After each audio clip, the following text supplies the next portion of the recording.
buenas tardes y buenas noches. Y bueno, según la hora que nos estés mirando, porque esto es una entrevista grabada y deseamos que estés bien, que te encuentres bien.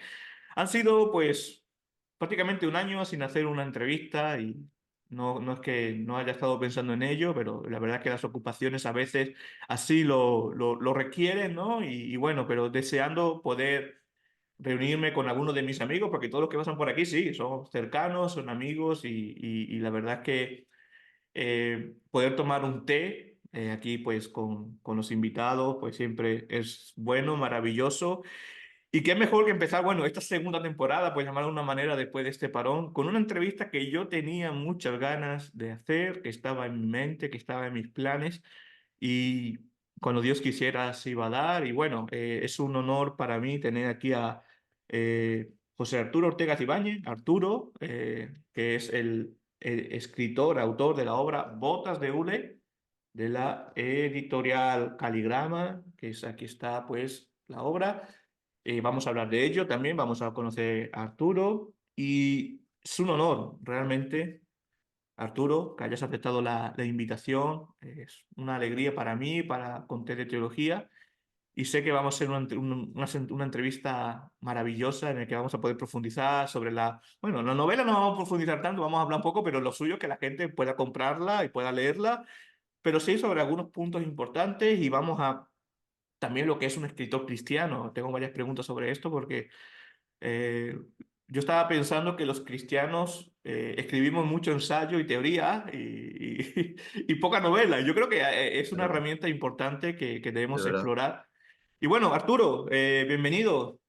Muchas gracias. Es un honor para mí, que me hayas invitado a formar parte de este programa tuyo y lo agradezco de corazón porque te aprecio hace muchos años desde que tú hiciste una crítica muy positiva de la novela que te sigo y veo todo lo que vas haciendo y lo que vas publicando. O sea que en la distancia somos amigos, de verdad que somos Sí, amigos. sí. Sí, incluso, bueno, ya estuvimos hablando estos días atrás también.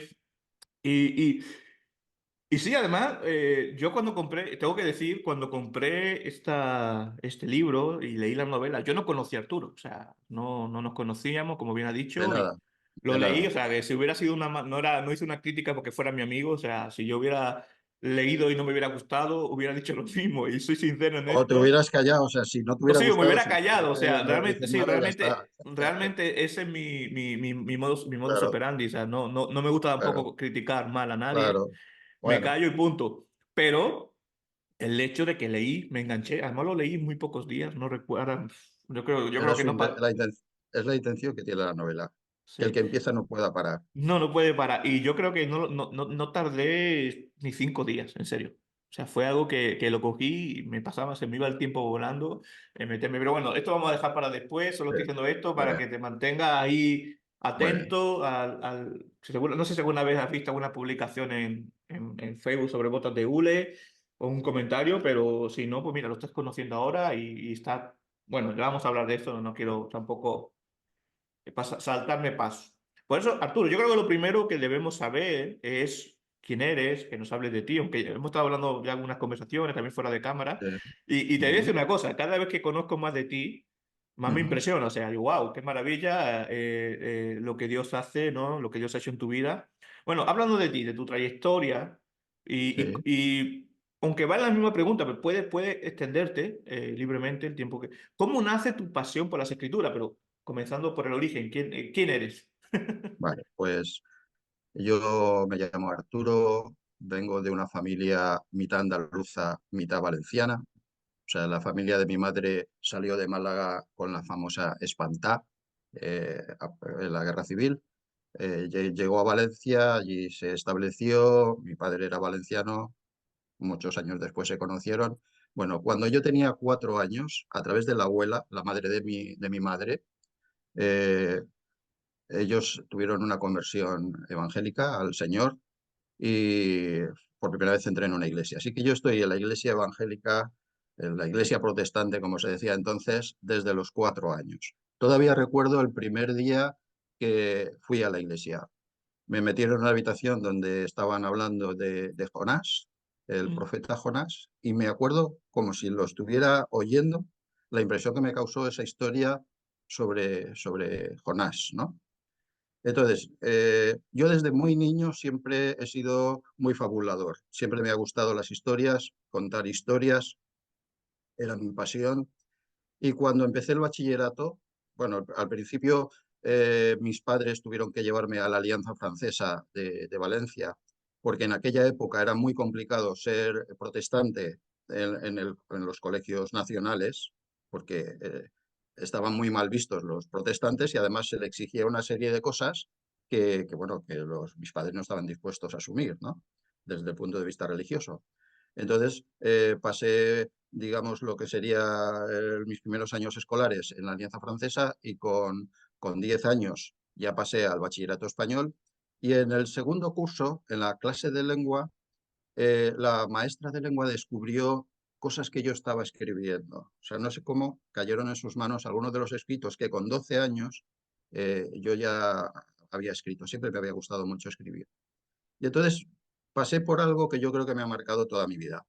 Y es que la maestra se entusiasmó tanto con lo que yo había escrito que cada día dentro de la clase de literatura me hacía ponerme de pie y leer lo último que había escrito. Imagínate, con 12 años, lo que eso de reconocimiento significa para un muchachito, ¿no? Que, que está siempre, en aquella época era muy complicado ser evangélico Mm, y sometido a muchísimos problemas de todo tipo, siempre en un núcleo bastante cerrado de lo que era la iglesia local, y de repente puedes descubrir que lo que tú estás contando a otros les interesa y que, bueno, yo me sentía muy reconocido. Esa sensación de reconocimiento, de saber que mis palabras podrían llegar a otros y además afectarles, desde ese momento marcó toda mi vida. Siempre quise revivir esa sensación de que lo que yo hacía era útil para otros. Y bueno, a lo largo de todo el desarrollo de mi vida, pues lo he tenido ahí siempre escrito, siempre, lo que pasa es que siempre eran cuentos cortos en la iglesia. En cuanto ya creció un poco, había lo que se llamaba el periódico mural, que había, no sé, si con el paso de los años esto ha desaparecido, porque ahora todo ya es en papel y todo esto, pero en aquella época había una habitación donde había un mural donde los jóvenes de la iglesia publicábamos escritos y entrevistas y tal. Bueno, yo era el encargado de hacerlo y disfrutaba muchísimo. Y bueno, cuando entré en la universidad en el año 69, tuve la bendición de asistir al primer campamento de los GBUs que se hizo en Cataluña. Y de allí, a punto de entrar en la universidad, iba a entrar en primero de Filosofía y Letras, pues volví convencido de que el Señor me llamaba a trabajar con mis propios compañeros dentro de la universidad y a reunir a todos los que eran parecidos a mí dentro de los pocos cristianos evangélicos de Valencia que estudiaban en la universidad, y nacieron los grupos bíblicos universitarios en Valencia. mm, Con el paso del tiempo, el Señor me bendijo siendo el primer asesor de los GBUs. En aquel momento el secretario general era David Burke. Yo fui el primer asesor. David Burke tuvo que marchar al extranjero y yo me convertí en el segundo secretario general de los GBUs. Entonces, mi vinculación con la escritura seguía adelante porque empezamos a publicar una revista mensual, una revista con bastantes suscriptores, que le dimos el nombre de Andamio, porque mm, reflejaba perfectamente el carácter de lo que para nosotros eran los grupos bíblicos universitarios, que no es para mí nunca ha sido algo paraeclesial, eran cristianos, vamos a poner entre comillas, normales de iglesias que están estudiando en la universidad, que mm, requieren apoyo entre ellos mismos porque están en un medio hostil, totalmente ajeno a la fe y que muchas veces destruye tu propia fe. Y mm, por otra parte, éramos los más cercanos a aquellos que no conocían al Señor y que era la oportunidad de testificar con ellos. Hacíamos conferencias, organizábamos mesas de libros, bueno, pues así hasta que terminé un periodo que nos marcamos mi esposa y yo, porque fue un tiempo muy sacrificado. O sea, realmente el nivel económico en aquel momento de los GBUs que estaban haciendo era muy limitado, no habían graduados. Pasábamos los veranos trabajando en campamentos porque no teníamos ningún tipo de ingresos, y cuando ya se cumplió ese plazo que nos habíamos marcado a mediados de los 80, porque yo empecé a trabajar con los GBUs en el año 75 al acabar la carrera, pues a mediados de los 80 ya dejé lo que era la Secretaría General.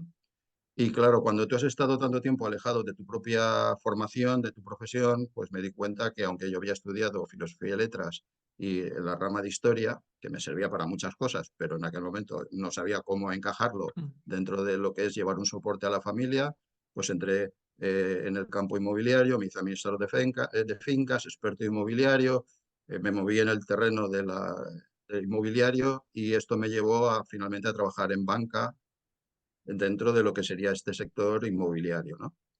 Entonces, durante ese periodo yo seguía escribiendo, seguía haciendo cosas, pero siempre eran relatos cortos, hasta que en el año 2011 me prejubilaron. Y entonces el sueño que yo había tenido de escribir una novela, que para escribir una novela pues hace falta eh, muchas ganas, porque no es lo mismo escribir un relato corto que algo que te va a llevar un periodo largo de tu vida, te vas a comprometer con un proyecto al que le vas a dedicar mucho tiempo, mucho esfuerzo y que no siempre uno termina. O sea, hay mucha gente que al final lo deja a mitad y es un tiempo mal invertido. Pues yo decidí que finalmente iba a escribir una novela. Y esa novela tenía que ver con mi propia experiencia dentro de lo que yo había tenido desde los 4 años hasta ese momento, ¿no? Una experiencia que tenía que ver con una comunidad cristiana en Valencia que vivía todo el tema de la guerra, de la posguerra, toda la batalla contra la Iglesia Católica después con el dictador Franco y, en fin, todo lo que sufrió, lo que pasaron, que yo lo había vivido muchas veces en primera persona, dentro de lo que fue como yo mismo, por ejemplo, para poder casarme, solamente es un ejemplo pequeño, para que entienda el que nos está escuchando, que no lo haya vivido, lo que significaba. Para poder casarte en aquel momento, las iglesias no tenían el reconocimiento que tienen ahora de que el casamiento, el ministro, lo que realiza, tiene validez, ¿no? Jurídica.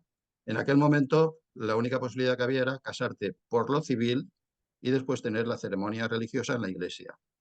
Pero para casarte por lo civil, en aquella época, nadie que hubiera sido bautizado en la Iglesia Católica se podía casar por lo civil. Nadie. Si te querías casar por lo civil, y yo cuando llegué a la iglesia tenía 4 años, es decir, que sí había sido bautizado de pequeño, tuve que ir a la iglesia donde me habían bautizado, apostatar de mi fe católica, recibir un certificado que tuve que llevar al juzgado y entonces después de muchos meses de líos y tal, pues conseguí que nos casaran a mi mujer y a mí. Esto fue en el año 75 y posteriormente en la iglesia tuvimos la ceremonia, ¿no? En ese momento yo era primer asesor de los GBUs. Bueno, y desde ahí pues hasta hoy. Cuando yo decidí escribir, lo primero que uno se da cuenta es que le faltan herramientas. O sea, Mm. yo comprendo que uno puede tener muchas aspiraciones de crear una gran obra, pero lo primero que tienes que hacer es afilar tu lápiz. Si Mm. no afilas tu lápiz, estás perdido, porque no es lo mismo escribir una historia corta que escribir una novela. Entonces, para eso hacen falta dos recursos importantísimos. El primero es leer mucho. Leer mucha literatura con ojos de escritor, sabiendo las herramientas que ha usado el que ha escrito la novela que a ti te interesa, ver el procedimiento que ha seguido, cómo ha trazado a los personajes, bueno, ir fijándote en todos los detalles. Pero lo segundo es participar de cursos de escritura creativa, porque esto es un oficio. Y como oficio, lo mismo como lo que sea, el ebanista, pues para poder fabricar una mesa, primero tiene que ver cómo trabajar la madera, ¿no? Y llegar al resultado final que va a ser la mesa, pues un escritor, por mucha voluntad que le ponga, necesita herramientas literarias para poder desarrollar lo que tiene en mente, estructurarlo, eh, narrarlo de tal manera que el lector lo tengas atrapado desde el principio y derive a una obra que sea digna de ser publicada y tenga el resultado final, ¿no? Que es lo que me ha pasado con Botas de Hule. Entonces, en resumidas cuentas y por acabar, esto es lo que te podría decir. O sea, mi historia ha sido una historia dentro de un mundo complicado, en una etapa muy complicada, que era ser evangélico en medio de una sociedad muy distinta a la de ahora, donde era difícil serlo. Y dentro de eso, pues viendo cómo mis deseos de convertirme en escritor, pues iban poco a poco cristalizando hasta terminar en el momento en que ahora me encuentro, gracias al Señor. Mm.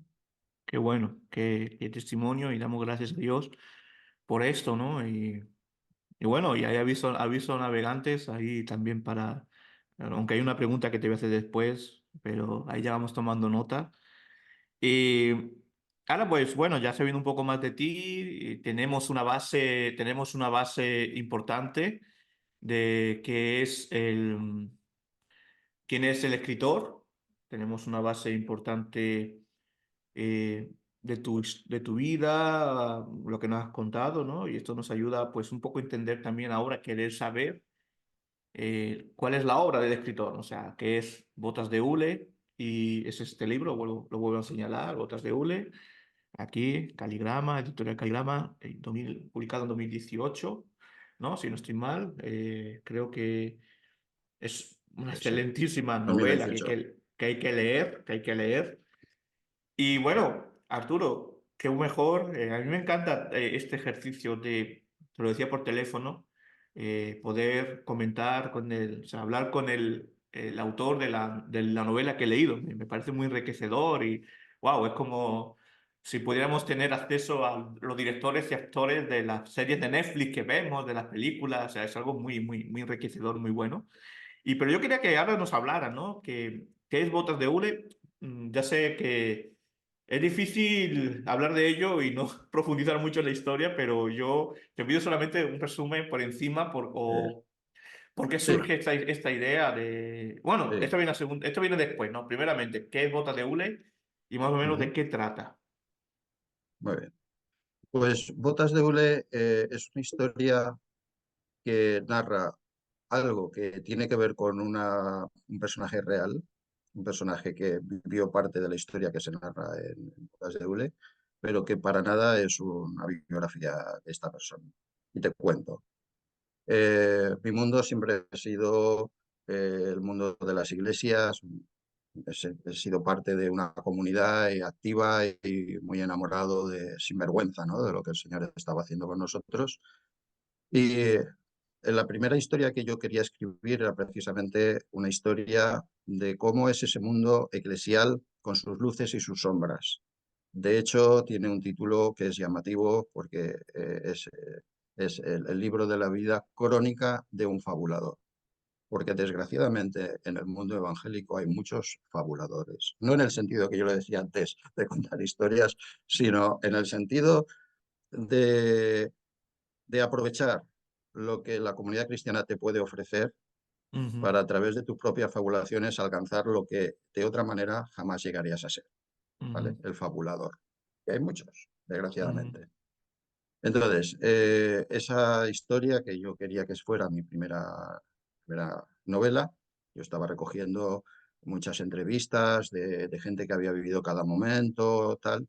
Bueno, y me topé con una persona que era personaje, una mujer, que era enfermera, que no alardeaba nunca de lo que era su vivencia, pero que yo descubrí, no sé cómo, que había estado en Colombia, es lo que yo entendí, y había sido guerrillera del M-19. Claro, cuando te encuentras con wow. una persona así, lo primero que quieres hacer es Es un hablar con ella. escritor, es un Claro, escritor, dice, es bueno, un diamante en bruto, vale, o sea, esto es, bueno, esto es algo, un regalo que el Señor me hace. Entonces, lo comenté con ella y hablando digo, pues mira, tu historia podría ser algo, un buen testimonio, ¿no? Porque ella huye de que se hable de esa experiencia que ha tenido. O sea, ella quiere ser ella misma sin algo morboso. Porque claro, cuando tú mm, conoces eso de una persona, lo que sale siempre en las conversaciones es lo que tiene que ver con eso. Y ella es una cristiana muy comprometida. qué En bueno. ese momento ella seguía muy activa en la iglesia, pero también dentro de su mundo profesional era enfermera de una unidad de enfermos terminales. Mm, O sea, ella siempre, su corazón ha estado muy cerca del dolor y el sufrimiento de la gente y de ayudar a la gente. Bueno, pues cuando nos ponemos a hablar y vemos que eso podría ser una historia que yo podría contar, decido aparcar lo que iba a escribir para centrarme en esto. Fue muy generosa conmigo, me dedicó muchísimas horas de grabación, de lo que había sido su vivencia, pero claro, todo narraba, todo lo que ella me narraba tenía que ver con Colombia, tenía que ver con el Valle del Cauca, con las montañas del Cauca, con la montaña del Caquetá, todo en esa zona de Colombia. En fin, todo lo que ella vivió allí con el M-19, pero en la conversación salió que antes de Colombia había estado en Nicaragua. Y entonces a mí me sorprendió que casi fuera como un descubrimiento para ella al abrir esa puerta que la tenía muy cerrada. O sea, a mí me sorprendió. O sea, estábamos centrados en Colombia y de repente descubro que lo que le había llevado a Latinoamérica no era lo que vivió en la guerrilla, sino que era Nicaragua.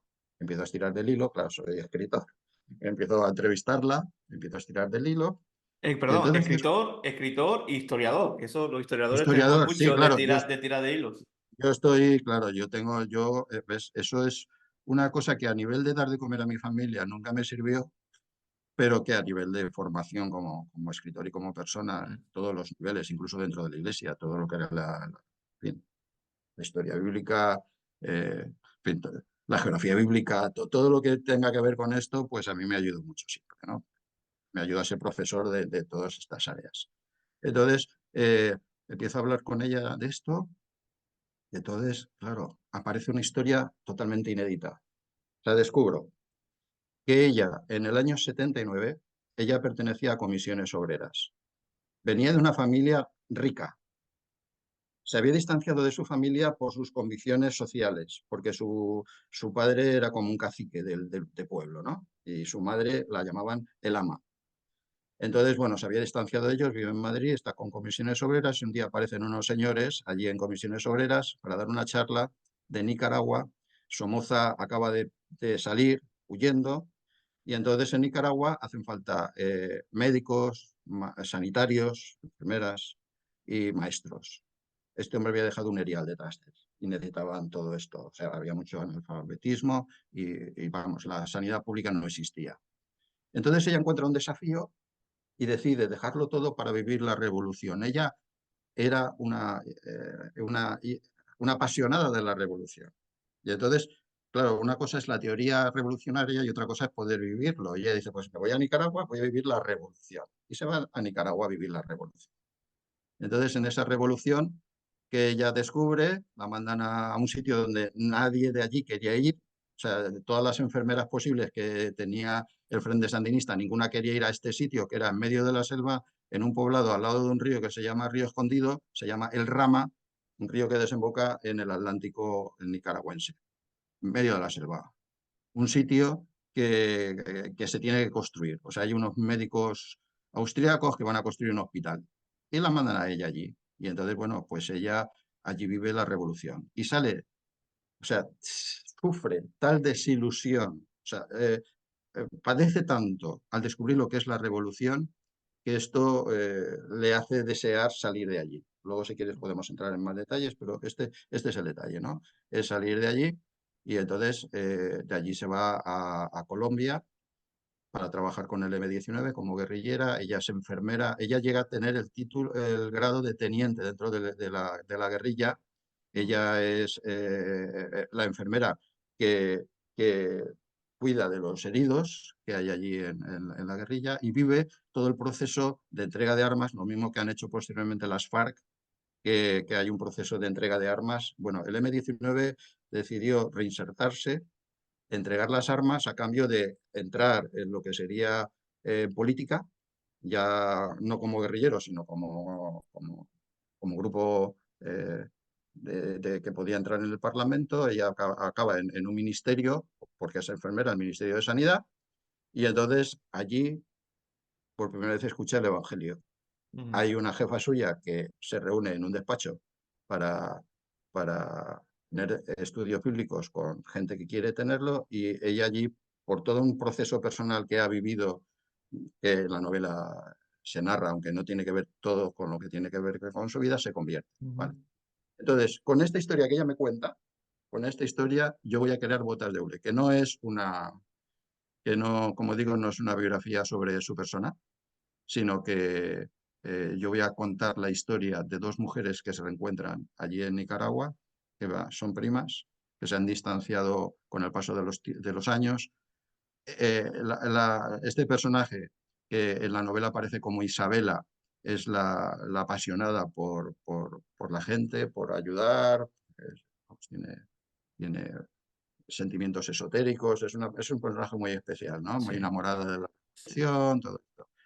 Pero la prima, que es un personaje totalmente ficticio, o sea, yo ya creo una historia, ¿eh? Esto es el trabajo que hace un novelista.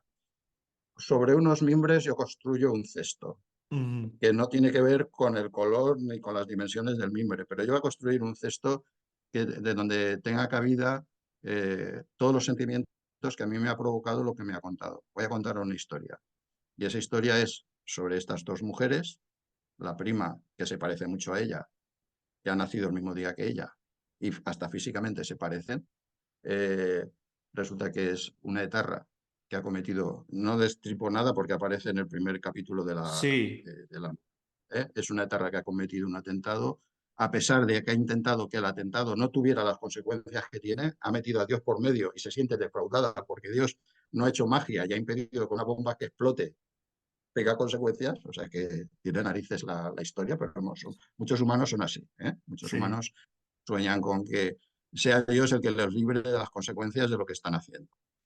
Y entonces, bueno, tiene que huir. En aquella época Nicaragua recogía gente procedente de Chatarra que huía. Se van a reencontrar las dos en el mismo sitio, en este hospital. Esta mujer va a conservar su secreto, no va a querer que su prima sepa lo que ha hecho. Esto la va a marcar muchísimo a lo largo de toda la historia. Tiene sentimientos de culpa, se siente maldita por Dios y bueno, todo esto va a derivar por una serie de acontecimientos a que las dos sigan estando juntas en Colombia, combatiendo en el mismo grupo guerrillero. Y la historia a partir de ahí pues, va a derivar a situaciones donde se va a descubrir que la última palabra siempre la tiene Dios. Que el Mm, hombre tiene que asumir lo que ha hecho, pero que todo lo que uno hace en la vida tiene consecuencias, pero también tiene posibilidad de redención.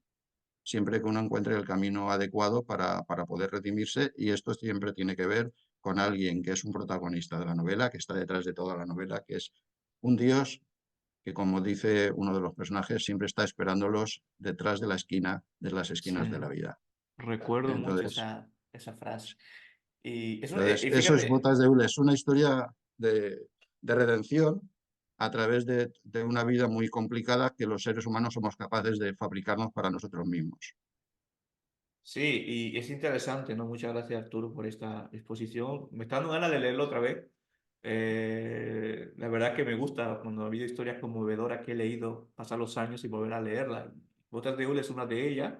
Y hay un subtítulo aquí, ¿no? Tras la huella de la revolución, ¿no? Y ahí entra la pregunta ya más filosófica, teológica, ¿qué revoluciones, ¿no? ¿Qué revolución estamos hablando, ¿no?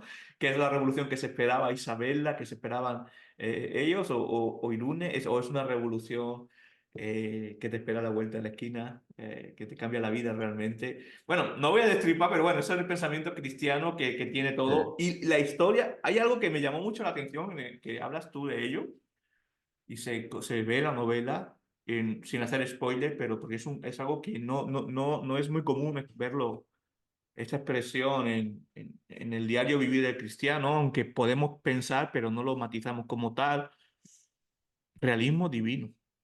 Uh-huh.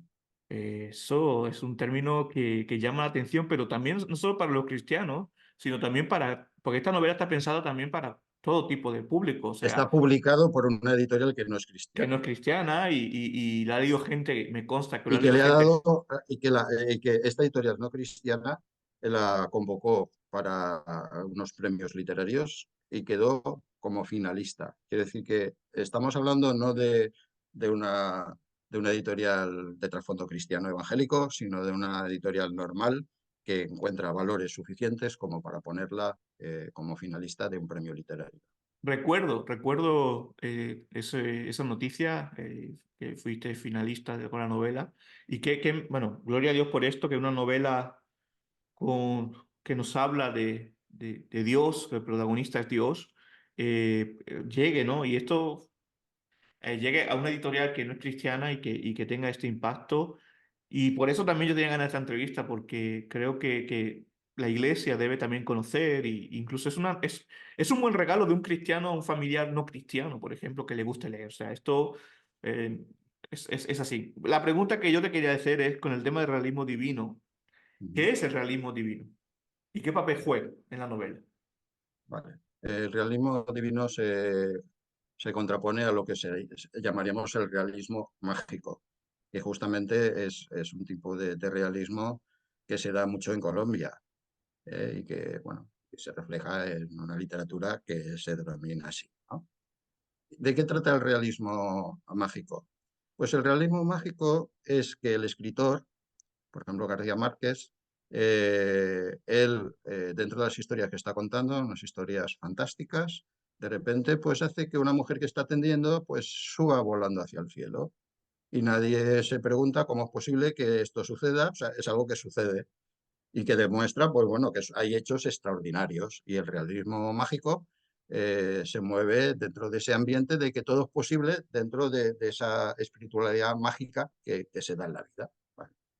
Bueno, yo como creyente, como cristiano, que no se avergüenza de serlo, que para mí no tengo que ocultar lo que creo y que me siento muy tranquilo en mis creencias. Yo pienso que el Señor, que Dios es el Señor de la historia, que Él está detrás de nuestra vida, de lo que nos sucede. Muchas veces a lo largo de los acontecimientos nuestros no somos capaces de verlo y solamente la perspectiva que nos da el paso de los años te ayuda a mirar hacia atrás y descubrir, bueno, pues no hay duda de que Dios estaba ahí, Dios me preservó, Dios me cuidó, Dios tuvo misericordia de mí y gracias a esto pues no pasó lo que podría haber pasado o si pasó, Él controló las consecuencias que podría haber tenido para mi vida, ¿no? Entonces, si lo llevo a la narración de esta novela, esta es una novela donde los dos personajes tienen ideas muy diferentes de Dios y hay una serie de personajes que aparecen también con sus propias ideas.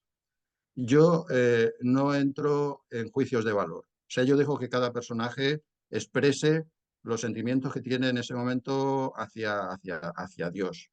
Los que son capaces de reconocerle, otros ni siquiera son capaces de ver que hay un Dios detrás de lo que está sucediendo.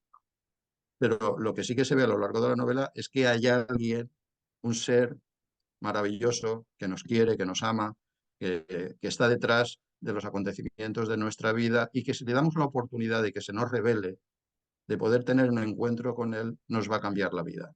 Mm, Porque hasta las frustraciones más grandes, porque aquí vamos a tener dos personajes muy distintos. Vamos a tener uno de ideales frustrados y otro de sentimientos de culpa, aunque el primer personaje también va a tener sentimientos de culpa por cosas que le suceden relativo a su hijo dentro de la novela, ¿no?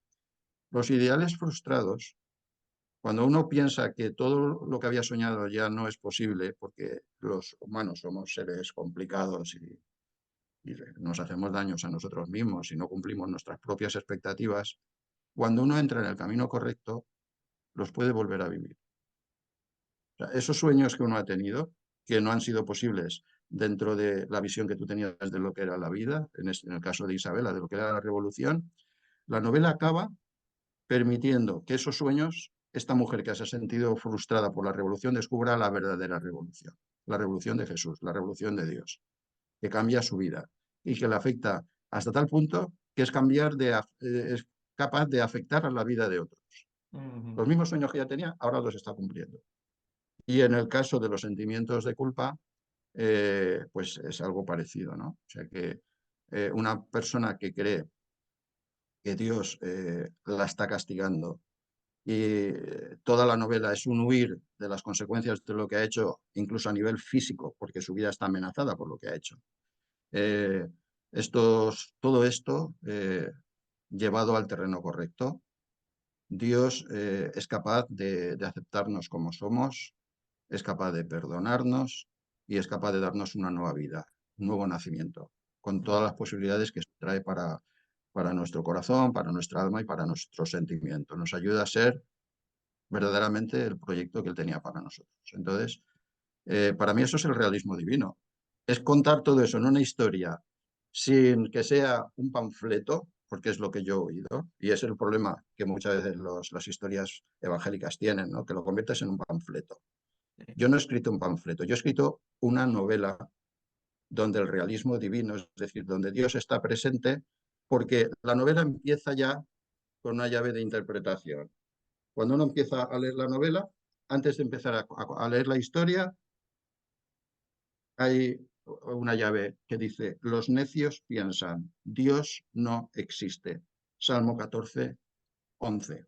Dios no existe. Bueno, a lo largo de la novela se va a ver que Dios sí existe. Dios existe. Realismo divino en todo lo que va a pasar. Y cada parte de la historia tiene su propia llave de interpretación. Cuando empieza, la novela está dividida en tres partes.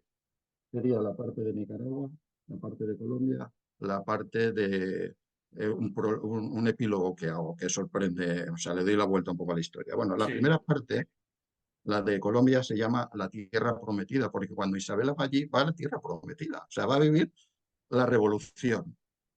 Qué maravilla, ¿no? O sea, los comunistas de Madrid intentando vivir la revolución en estado puro. Vale. Números 13-32.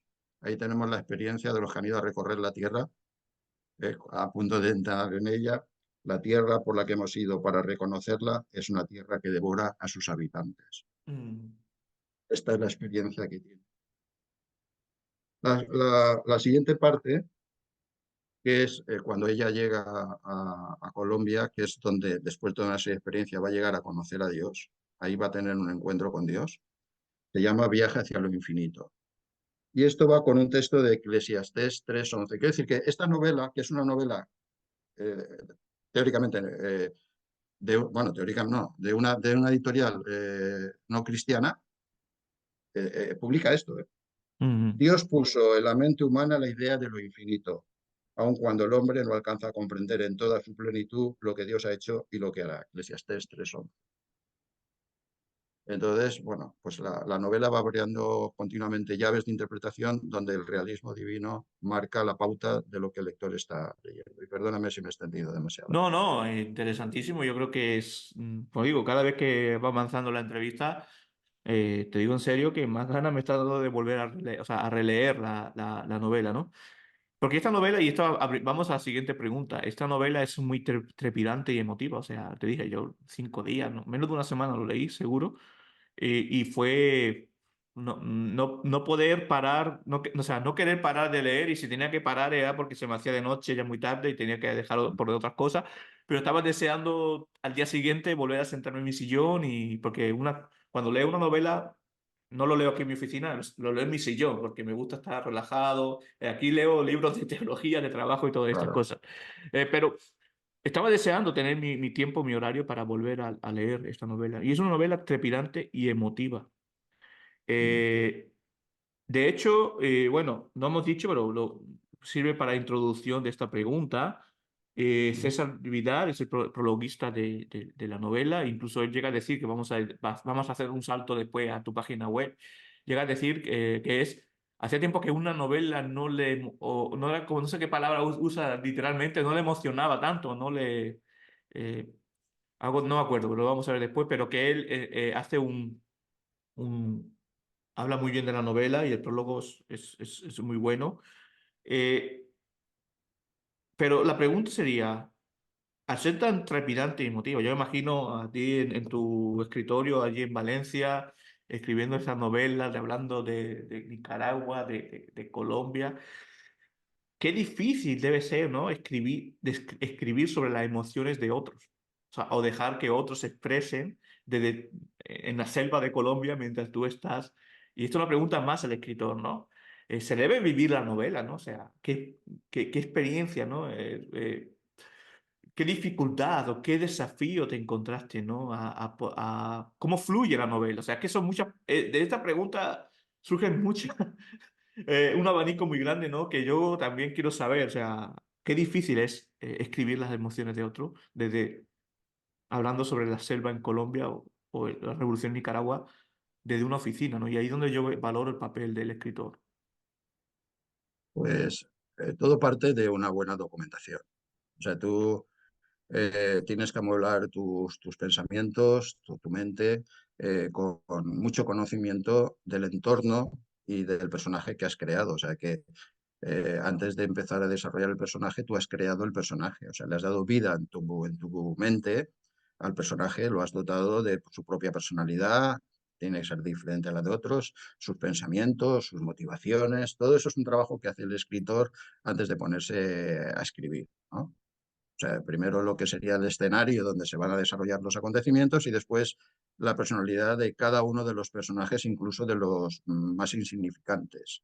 Todos tienen su importancia, desde el nombre que le aplicas a, a lo que le define como personaje.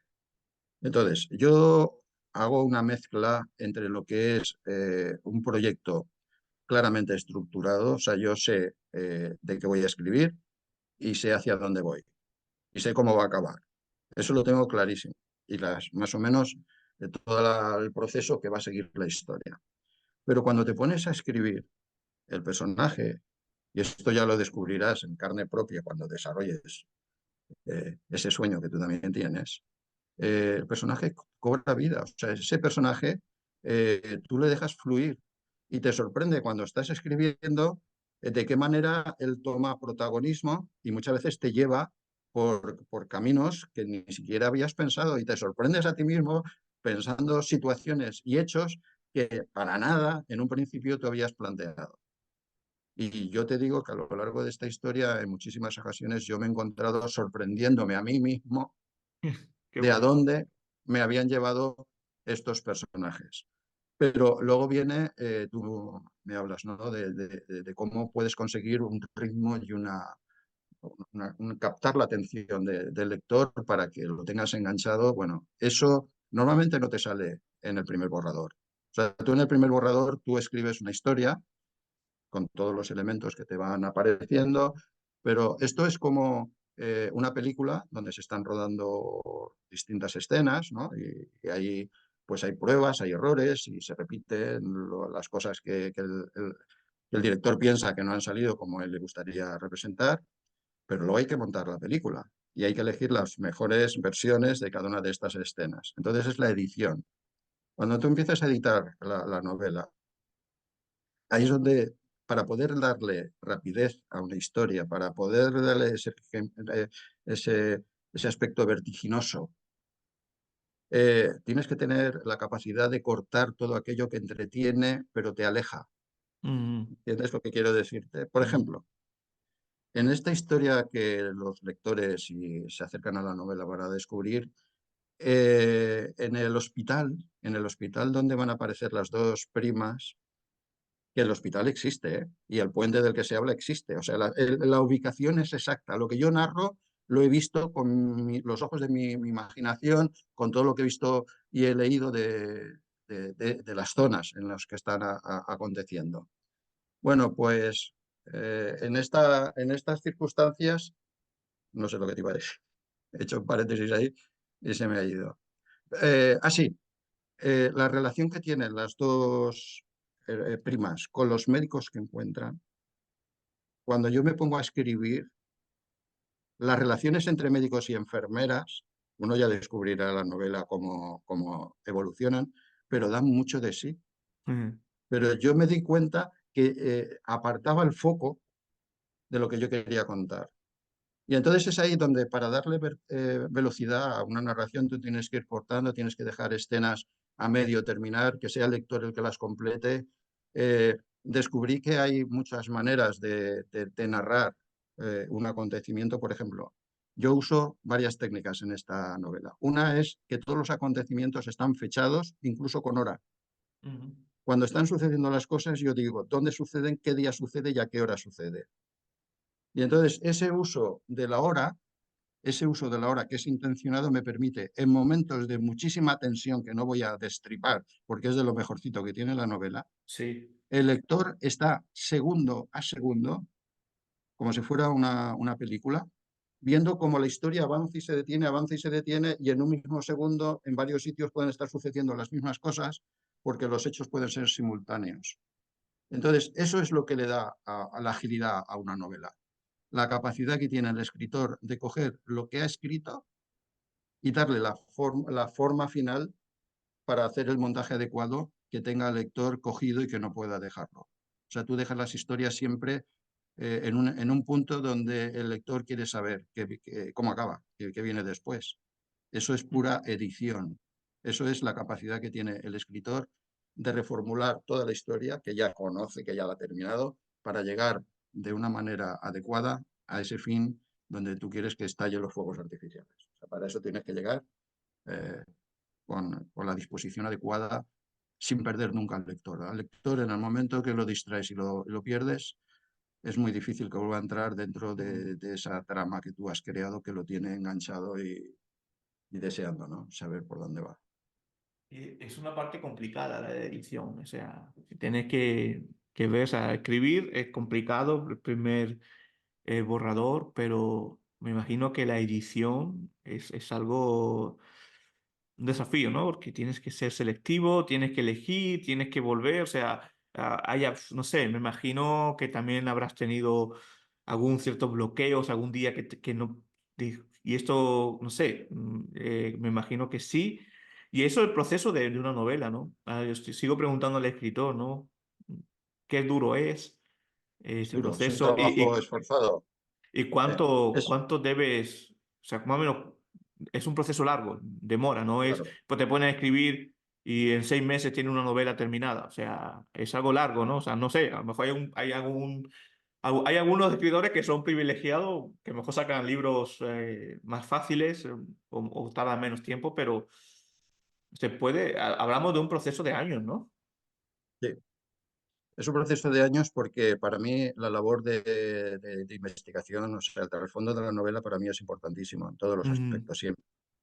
Y eso requiere eh, mucha documentación, mucho esfuerzo, mucha entrevista. Yo he hecho siempre, eh, pues dependiendo de que pueda hacerlo o no. Por ejemplo, la primera novela, esta que te digo que estaba escribiendo sobre la vida de los evangélicos en Valencia, por ponerte un ejemplo, ¿no?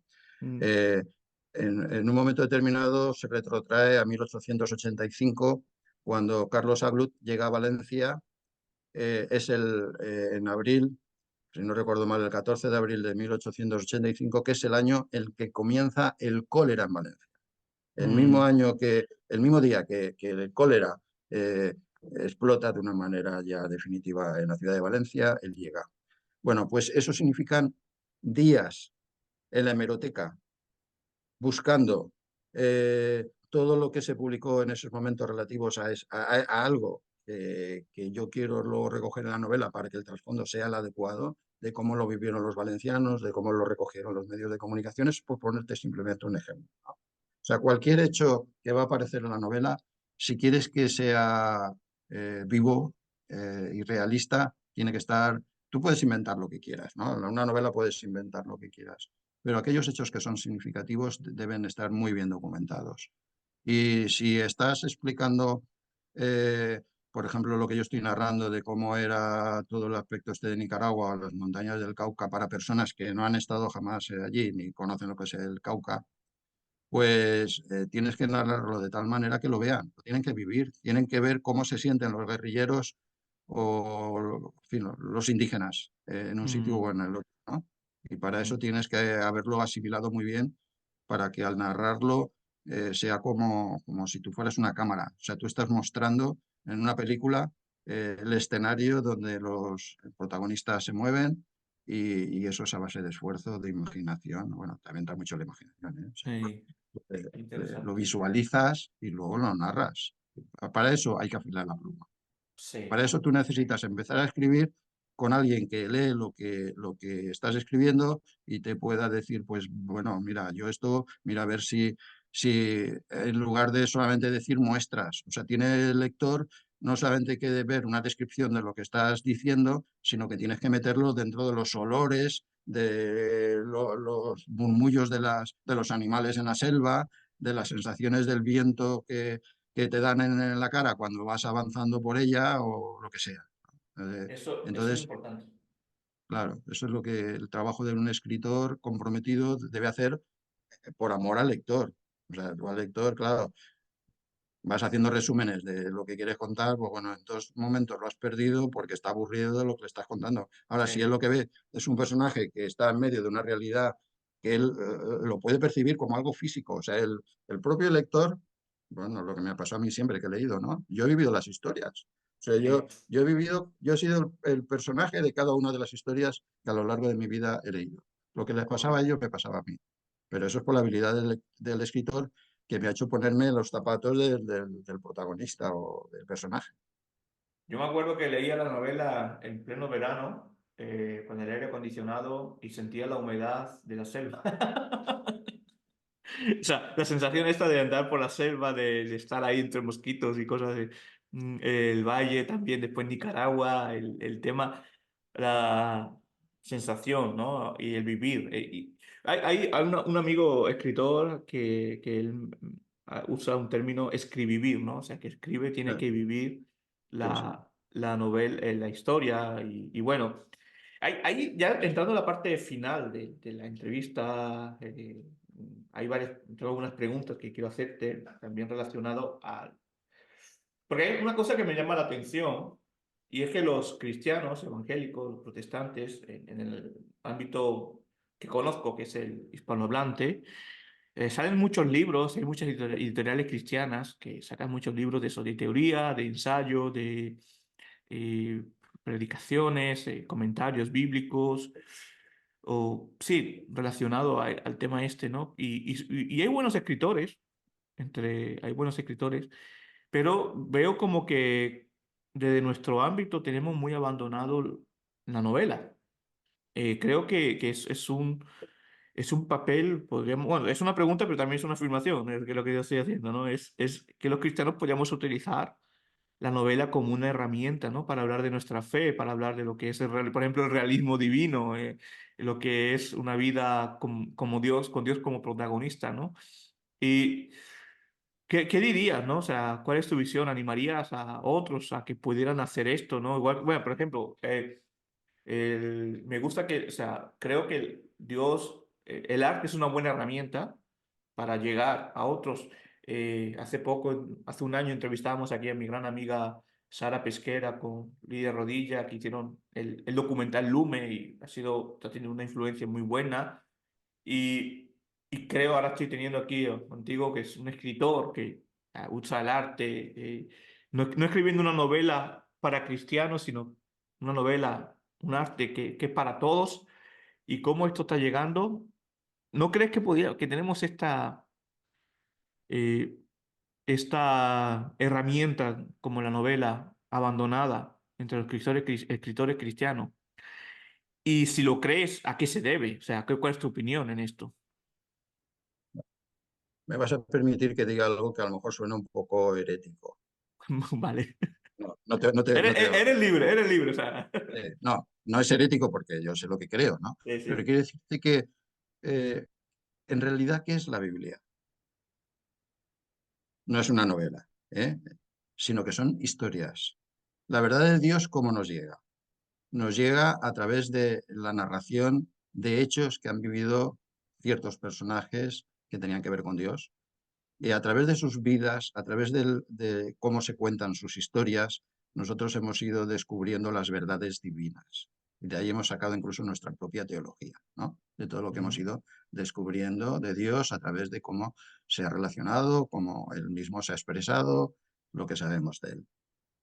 Quiere decir que dentro de la pedagogía divina, él sabe de qué manera el hombre es capaz de entender muchas verdades que dejadas en el terreno puramente teórico, pues se pueden expresar de mil maneras, pero que vistos encarnadas en la vida de la gente, en la vida de las personas, sin ocultar la parte oscura, la parte negativa, porque mira que la historia, la historia bíblica, ¿no? Está llena de personajes oscuros, personajes fracasados, personajes en los que Dios ha tenido que tomar una parte muy activa para reconducirlos. Si esa es la pedagogía de Dios, ¿cómo nosotros no somos capaces de darnos cuenta de que podemos contar historias de personajes que en el fondo todos somos parecidos? O sea, todos los humanos somos seres complicados, muchas veces fracasados, llenos de complejos, llenos de situaciones extremas que pensamos que no tenemos remedio y que, vamos, que nuestras vidas no tienen sentido. Si tú eres capaz de contar cómo Dios interviene en la vida de esa persona para darle la vuelta y para que ese que desde en un principio parecía que no tenía remedio, o era un personaje que, vamos, hasta sus propios padres podrían desecharlo. Hay un Dios detrás de la esquina esperándolo con paciencia, eh, poniéndole en situaciones donde tiene que reflexionar, donde tiene que tomar partida, colocando en su vida a otras personas que lo reconducen, que lo enfrentan. ¿Tú no crees que esa historia al que lo está leyendo, que se puede él mismo ver reflejado en el comportamiento de está leyendo, le puede hacer reflexionar y darse cuenta que para él Mm, también puede haber solución? sí, sí, Pues, sí.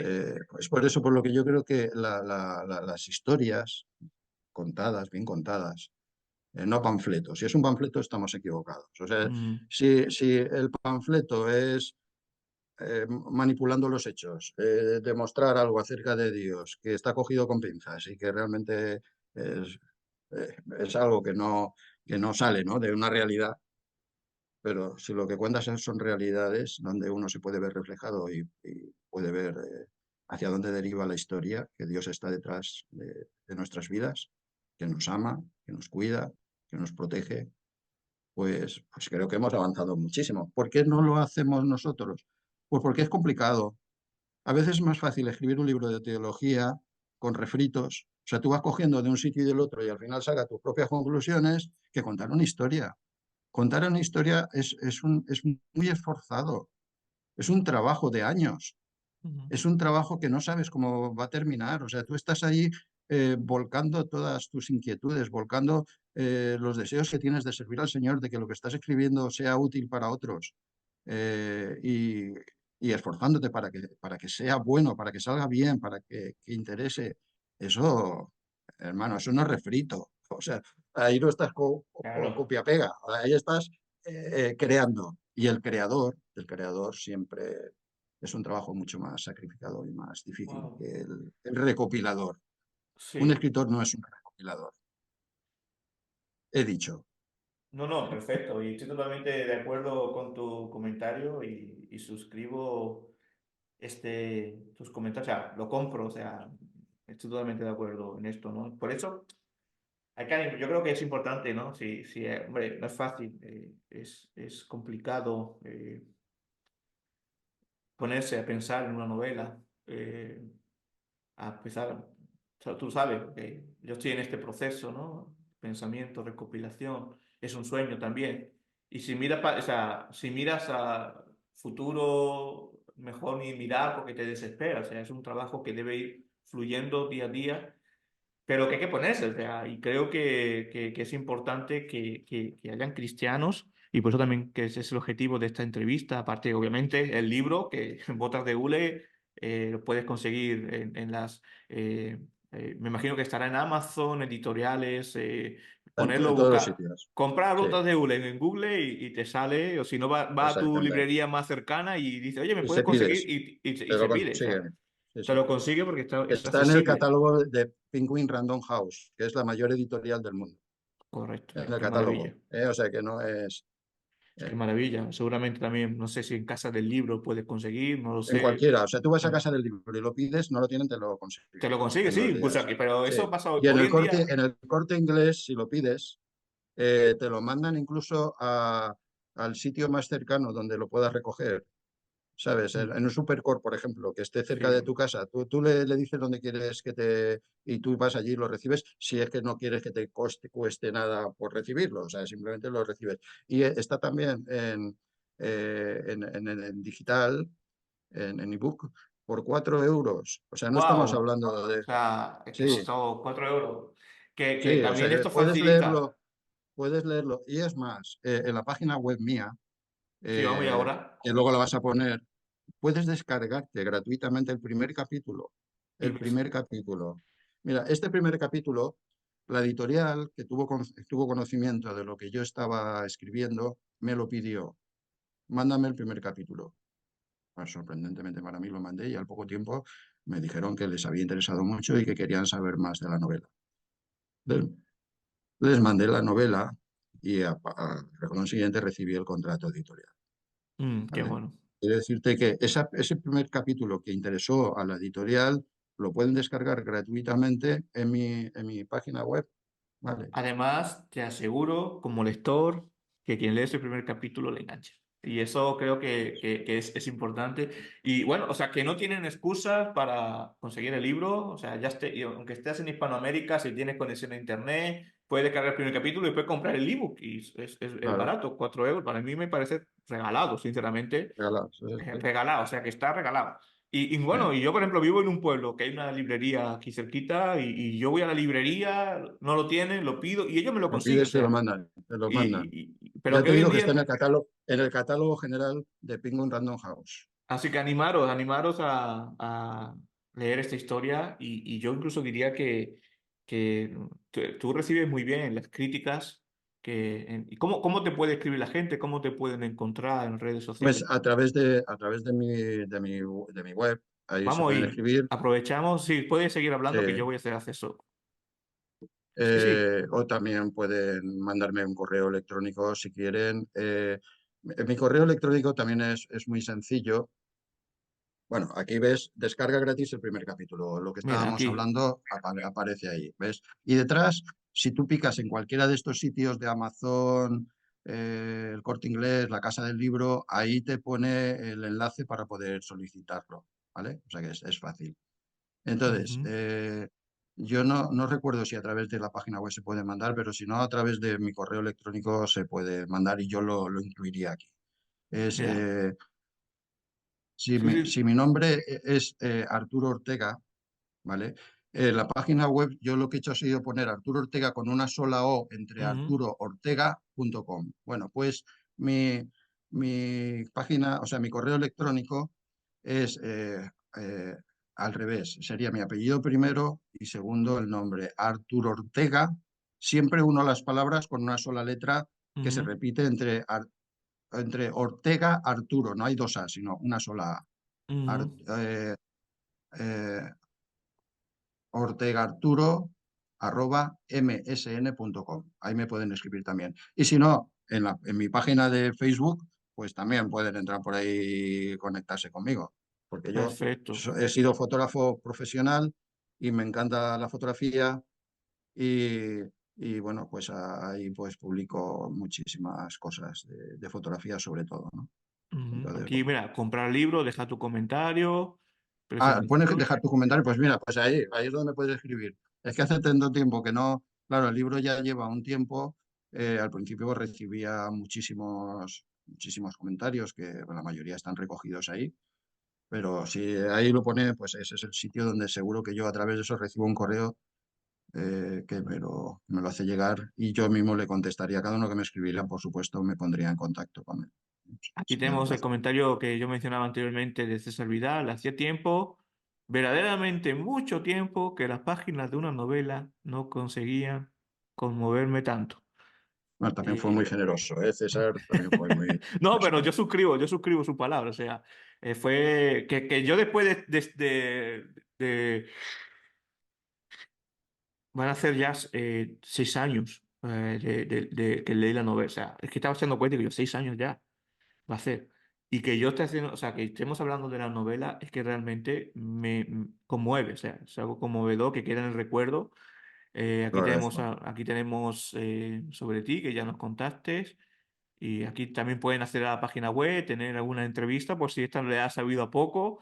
Pues mira, aquí tenemos también grandes profesionales que le han hecho entrevistas, entre ellos César Vidal, críticas literarias, también aquí importantes, entrevista de radio, la presentación del libro, si quieren verla, el 1 de junio del 2018, y vaya, con don Samuel Escobar.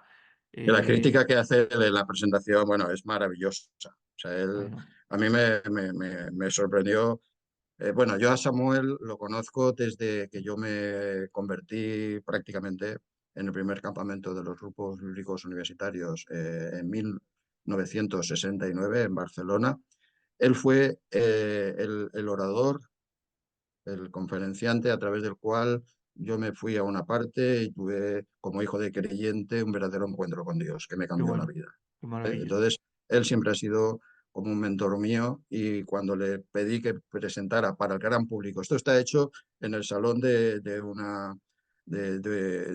una casa de cultura aquí en Valencia, o sea, Ujú, un salón repleto de gente, bueno, tuvo mucho eco. Y luego repetimos que apareciera también debajo, pero ese no estuvo grabado visualmente, sino solamente la grabación sonora, que es la presentación del libro para todas las iglesias de Valencia. Ahí está la ujú, presentación, que tuvo una gran acogida. Toda la curiosidad que uno pueda tener de cómo funciona esto, pues puede verlo en estas presentaciones. ujú. Bueno, pues una maravilla y este es el libro, la novela, ese es el autor.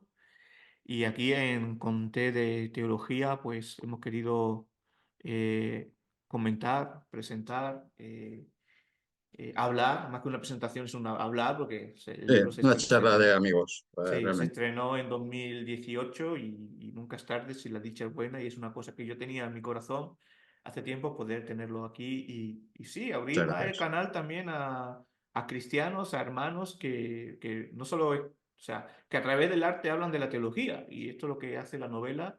Hemos hablado de teología, de realismo divino, eso es teología pura y dura. Así es. Y creo que es importante que también miremos al arte, no ser iconoclastas con el arte, que tener ver esto como un puente, como una herramienta que Dios usa para llegar a otros. Y así lo estoy comprobando yo en mi vida. Bueno, la última pregunta, y antes podríamos seguir hablando más tiempo, yo estoy súper a gusto. Lo único que me faltaría es rellenar un poquito de té, que ya se me ha acabado, pero la última pregunta que yo quiero hacerte es, sin duda, que muchos estarán preguntando ahora, bueno, vale, botas de hule, ¿y después qué? O sea, ¿estás trabajando en un nuevo proyecto? ¿Vas a publicar algo? Para que estemos pendientes, no hace falta que nos hables de ello, pero, o sea, muy profundamente, pero ¿estás trabajando en algo? Sí, bueno, tengo dos temas. Uno, que es una novela ya acabada, pero que está en esa fase final que decía de reedición, que es la novela que dejé aparcada cuando empecé a escribir Botas de Hule. Wow, qué Que interesante. sí, que tiene que ver con la situación de las comunidades evangélicas en Valencia. Realmente se remonta a Carlos Aglú, aunque lo que es la historia comienza con la guerra civil y se desenvuelve prácticamente hasta el final de la muerte de Franco. Tiene que ver con, pues eso, cómo se vive dentro de este mundo evangélico cerrado muchas veces y con muchas dificultades.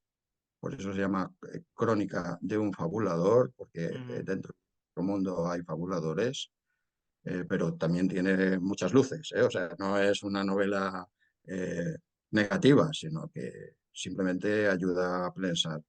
Y esa ahora justamente la tengo aparcada en su revisión porque estoy escribiendo la otra novela, que es una historia inspirada en un personaje muy especial, un personaje que se llama Ferro Memedovic. Este es un hombre que él es de procedencia montenegrino albanés, o sea, es de familia albanesa que nació en Montenegro, eh, que que era de religión musulmana, llegó a ser un musulmán muy avezado, se ha dispuesto incluso al martirio, que vivió toda la guerra de los Balcanes, que por circunstancias tuvo que huir desde su país para ir camino de América a terminar en la mafia albanesa de los Estados Unidos y que de camino en Suecia se convirtió, llegó a ser un personaje muy importante dentro de Suecia, pastoreando una gran iglesia en Malmo y que actualmente Pues qué interesante esa novela. Incluso no sé lo accesible que es Ferro, pero me encantaría tenerlo por aquí con de teología, me interesó. te encantaría. Sí, te lo puedo poner en contacto contigo. Sí, sí, porque creo que sería una entrevista muy Él es enriquecedora. pastor, estudió teología, es un experto, lógicamente, en todo el mundo islámico. Wow. Hace poco dio una charla de formación para las iglesias de Valencia para que entendamos cómo es el mundo islámico y todo lo que tiene que ver con lo que creen los musulmanes. Eh, pero bueno, siempre ha estado muy metido en temas sociales, estuvo colaborando en las cárceles de allí de Suecia como pastor, atendiendo a los islamistas, a los que él conocía también, y a las mafias que hay allí. Y hoy en día bueno, es un personaje maravilloso. Ferro No, pues Memedovic. ahí usa tu influente para entrar en contacto con él, porque la verdad es que no, sí, o sí, aunque sea para conocerlo, o No, que, cuenta con ello, ¿eh? Cuenta con bueno, ello pues muchas porque además es un gracias. hombre muy accesible. Muchas gracias y bueno, como digo, cuando estoy a gusto con un buen amigo hablando de tema, me sabe mal acabar. Siempre decir Pero adiós y llevamos hora y media casi, ¿no? sí, es una maravilla, pues no espero no haber aburrido. Yo lo he vivido esta entrevista con mucho entusiasmo y espero que esto también sea contagioso a quien nos ve. Y bueno, pues Arturo, me sobran las palabras para decirte que muchas Gracias gracias a ti. por este tiempo, por tu tiempo y por poder tener esta conversación tan enriquecedora. Y bueno, a la audiencia, pues ya sabes, si te ha gustado, compra el libro. En ebook está tirado de precio. También puedes tener físico. Yo soy más de papel, o sea, aunque tengo algunos programas, pero me gusta más el papel, sentir el libro. Pero bueno, cada uno eso ya también la accesibilidad que pueda tener. Ánimo, compraros el libro. Y bueno, ha sido un placer tomar el té aquí con té de teología con Arturo. Y hasta otra, Arturo. Muchas gracias. Muchas gracias a ti. Que Dios os bendiga. A Deja ti vuestro también, ya. comentario. Adiós. Adiós, adiós.